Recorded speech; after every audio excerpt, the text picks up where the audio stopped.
हमारे वृंदावन के एक रसिक, उनका नाम श्री हरिराम व्यास। हरिवंश महाप्रभु के चरण सेवक श्री हरिराम व्यास जी ओरछा के राजा मधुकर शाह के गुरुदेव थे। अब कथा तो बहुत लंबी चरित्र है। वो वृंदावन आ गए थे। हरिराम व्यास जी सब जगह गए भारत में, विद्वान थे, अपनी विद्वत्ता से सबको परास्त करने जाते थे। पर जब वो वृंदावन आए तो यहां से कभी जा ही नहीं पाए। क्यों नहीं जा पाए, एक आध दिन कथा में हम कभी सुनाएंगे वो चरित्र भी। पर हरिराम व्यास जी वापस नहीं गए वृंदावन से। अब तो वृंदावन में ही रहने लगे, वृंदावन में ही सुख लेते, वृंदावन में ही आनंद करते। ओरछा के राजा मधुकर शाह को अपने गुरुदेव की इतनी याद आई कि उसने सैनिकों को भेजा कि जाओ जाकर के हमारे गुरुदेव श्री हरिराम व्यास जी को लेकर के आओ। सैनिक गए, हरिराम व्यास जी नहीं गए। तो मधुकर शाह ने विचार किया सैनिकों के भेजने पर नहीं आएंगे, ब्राह्मणों की बहुत मानते हैं, मैं ब्राह्मणों को भेजूंगा तो वो आ जाएंगे। सब लोग इधर देखो, सावधानी से कथा सुनो सब।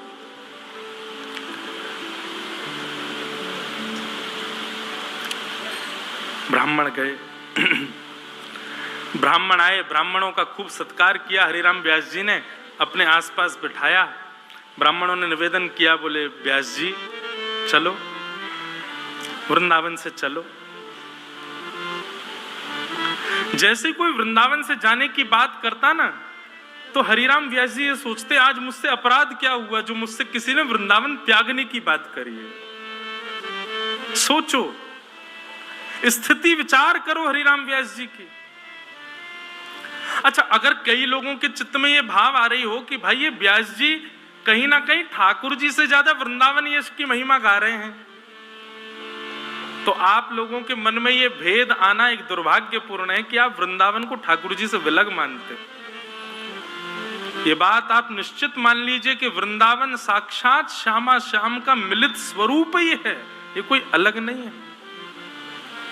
इसलिए वृंदावन यश मैं गा रहा हूं, क्यों? क्योंकि वृंदावन श्यामा श्याम का रस बाहर गाया जाएगा, यहां तो वृंदावन का यश ही गाया जाए। उसी से किशोरी जी को सुख मिलता है, उसी से ठाकुर जी को सुख मिलता है। ऐसा समझो, श्री जी को सुख देने के लिए जहां जहां श्री जी विचरण करती हैं वहां वहां वृंदावन नहीं है, वो वृंदावन का रूप स्वयं श्री कृष्ण ही है। किशोरी जी चरण रखेंगी तो वहां की रज भी श्री कृष्ण है। किशोरी जी से छांव के नीचे बैठेंगी वो वृक्ष भी श्री कृष्ण है। किशोरी जी जहां बैठ करके श्वास भी ले रही है वहां की पवन भी श्री कृष्ण है। ऐसा श्री जी के पक्ष में है। और जहां ठाकुर जी विचरण कर रहे हैं वहां ठाकुर जी के विचरण के लिए वहां की रज श्री जी है, वहां का वृक्ष किशोरी जी है, वहां की वायु किशोरी जी है। श्यामा श्याम इस वृंदावन में नित्य विहार करते हैं। किशोरी जी के लिए श्याम सुंदर वृंदावन है और श्याम सुंदर के लिए किशोरी जी ही वृंदावन है। श्यामा श्याम का मिलित स्वरूप है श्री वृंदावन, ये कोई अलग नहीं है। बहुत सुंदर पद है, मेरी स्मृति में मेरे पास लिखा है, कल मैं उसको ढूंढ के सुनाऊंगा कि किस प्रकार दोनों एक दूसरे की सेवा के लिए ब्रज का ही रूप धारण कर लेते हैं। तो इसलिए वृंदावन यश यदि गाया जा रहा है तो आप इसमें संकुचित मत होइएगा। तो जैसे ही कोई कहता कि व्यास जी ओरछा वापस चलो, तो हरिराम व्यास जी चिंतन नेत्र बंद करके विचार करते, आज सवेरे उठने के बाद अब तक मैंने क्या अपराध किया जो मुझे वृंदावन छोड़ने की आज्ञा मिल रही है कहीं से।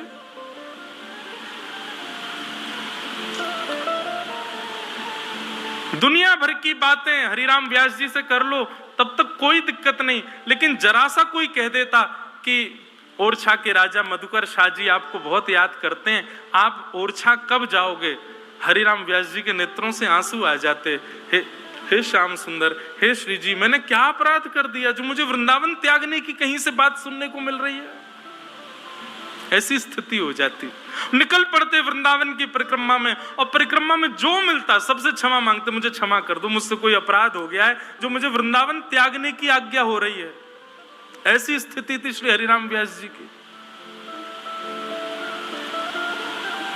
हम लोगों की स्थिति कैसी? हम आपकी नहीं, अपने आप को भी उसी में रखते हैं। हमको कोई जरा सा कोई लोभ दे दे दिल्ली में ऐसा ऐसा होना है, बंबई में ऐसा ऐसा कुछ है, कोई समायोजन है, कोई कार्यक्रम है, आपको उसमें पुरस्कार मिलेगा, इतना धन मिलेगा, आदि आदि। हम तुरंत व्यवस्था करते हैं, निकल जाते हैं। हरिराम व्यास जी ऐसी स्थिति में आ गए। एक दिन ब्राह्मणों ने जाकर के श्री हितरवंश महाप्रभु से प्रार्थना की, व्यास जी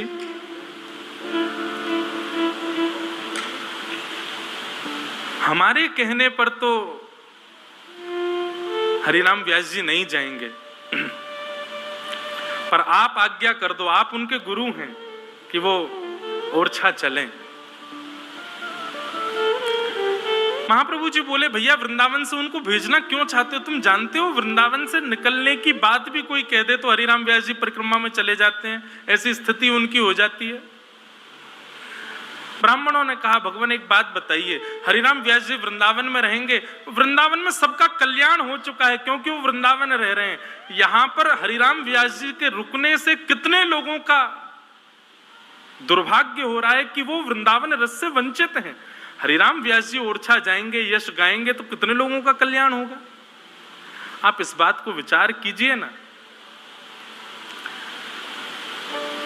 महाप्रभु जी ने थोड़ा विचार किया और विचार करके कहा कि ठीक है, हरिराम व्यास जी को लेकर के आओ, हम उनको आज्ञा कर देंगे कि वो ओरछा चले जाएं। अब हरिराम व्यास जी तो बड़े आनंद में थे। जैसे कर्जा देने वाले व्यक्ति, कर्जा किसी ने लिया हो और उसका पैसा वापस मांगा जाए, वो नहीं देने में सक्षम हो, उसको कह दीजिए अच्छा ठीक है तुमको 1 महीने का समय दे रहे हैं, दे देना, तो वो थोड़ा खुश हो जाता, चलो 1 महीना मिला मुझे। ऐसे हरिराम व्यास जी थे, वो सुबह से शाम तक भागते रहते उन लोगों से दूर जो वृंदावन से जाने की बात करते थे, और शाम होते इतने खुश हो जाते, अब तो जाना नहीं है, ये तो वन है, वन में रात में कौन जाएगा, कम से कम रात भर तो मिलेगी वृंदावन में रहने को।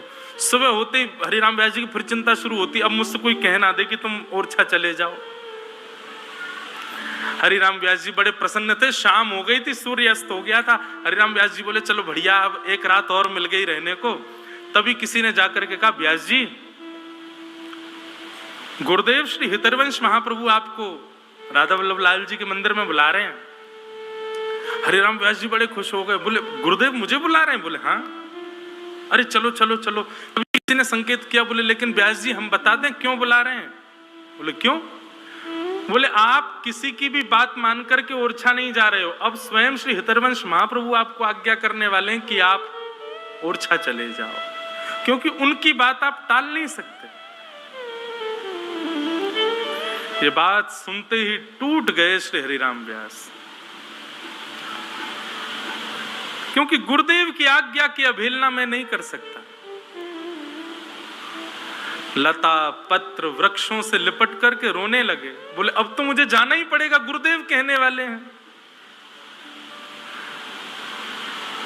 कहीं से काली स्याही लेकर के, कालीत लेकर के अपने नेत्रों पर, मुख पर, नाक पर, पूरे मुख पर कालीत पोत ली। राह में एक गधा चल रहा था, उस गधे को प्रणाम करके उस पर बैठ गए हरिराम व्यास जी और जाने लगे राधा वल्लभ जी के मंदिर की ओर। किसी ने जाकर के ये स्थिति सुना दी हितरवंश महाप्रभु को, जाके बोले वो तो गधे पर बैठे हैं, मुंह पर पूरे पर कालीत पोत लिए, पागलों जैसी स्थिति हो गई है, महाराज जी आप चल करके रोकिए उनको।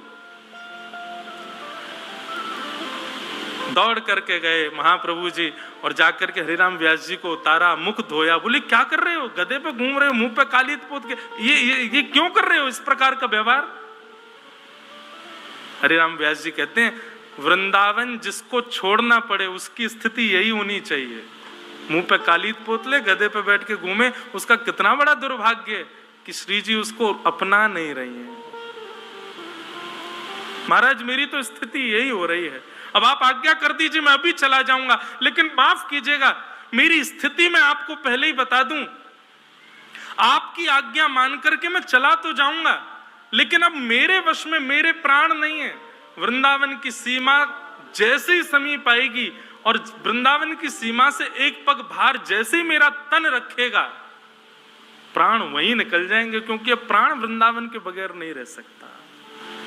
किसी के प्राण अन्न में है, किसी के प्राण जल में है, किसी के प्राण वायु में है, मेरे प्राण श्री वृंदावन में है। मैं यहां इसे तज करके कभी नहीं जा सकता।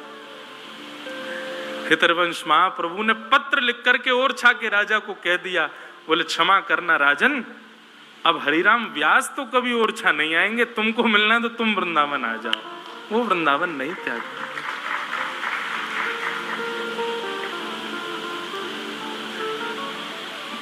हमको तो सब पक्ष देखना पड़ता है। अब इस पक्ष का यदि मैं भाव व्यासपीठ से रखता हूं, तो कहीं ना कहीं यहां बैठे कई लोग ऐसे हैं जो जिनका जाना अनिवार्य है वृंदावन से, वो क्या करें? देखो भैया, वैसे तो वृंदावन छूटना ही नहीं चाहिए, लेकिन हाँ, मन को सांत्वना मिल जाए उसके लिए इतना है कि तन से भले ही वृंदावन छूट जाए, पर मन से कभी स्मृति से वृंदावन ना जाए। नित्य प्रति वृंदावन का स्मरण बना रहे, वृंदावन चित्त में बना रहे। उठते बैठते सोते खाते पीते हंसते बैठ हर स्थिति में वृंदावन का स्मरण बना रहे, ऐसा वृंदावन। भाग्य बड़ो वृंदावन पाए,